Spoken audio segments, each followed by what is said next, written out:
ദ്രാവിഡരാര് എന്ന വീഡിയോയുടെ രണ്ടാം ഭാഗം. നമ്മുടെ സമൂഹത്തിൻ്റെ ഇടയിൽ ദളിത് പ്രവർത്തനങ്ങൾ അല്ലെങ്കിൽ ദളിത് സമുദായമായി കണക്കാക്കപ്പെടുന്ന ആശയങ്ങളും അതുപോലെ തന്നെ ദളിതരെക്കുറിച്ച് എഴുതപ്പെട്ട ബുക്സുകളും ദ്രവീഡിയൻ അല്ലെങ്കിൽ ദ്രാവിഡൻ എന്ന പദം നമ്മൾ കാണാറുണ്ട്. അതുപോലെ തന്നെ നമ്മുടെ സമൂഹങ്ങളുടെ ഇടയിൽ നടത്തുന്ന ദളിത് പ്രവർത്തനങ്ങളുണ്ട്. ദ്രാവിഡർ എന്ന് കാണാറുണ്ട്. ദ്രാവിഡൻ എന്ന പേരിലെ സംഘടനകളോ ഒന്നും തന്നെ നമുക്ക് കാണാൻ കഴിയും.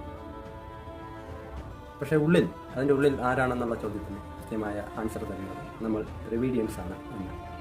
അതിന് ചില മീനിങ്ങുകളും അവർ കണ്ടെത്താറുണ്ട്.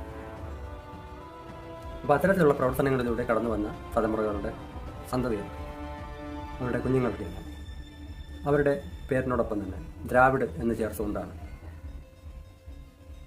ഇന്നത്തെ തലമുറകളിലെ കുട്ടികളുടെ പേര് നിലനിൽക്കുന്നത്. ഉദാഹരണത്തിന് ആദിത്യ ദ്രാവിഡ് എന്നൊക്കെ പറയുന്ന പോലെയുള്ള ദ്രാവിഡ് എന്നുള്ള പേര് ചേർത്തുകൊണ്ടാണ് ഇന്ന് ഒരുപാട് കുട്ടികളുടെ പേരുടെ അവസാനത്തിൽ നമുക്കത് കാണാൻ കഴിയും.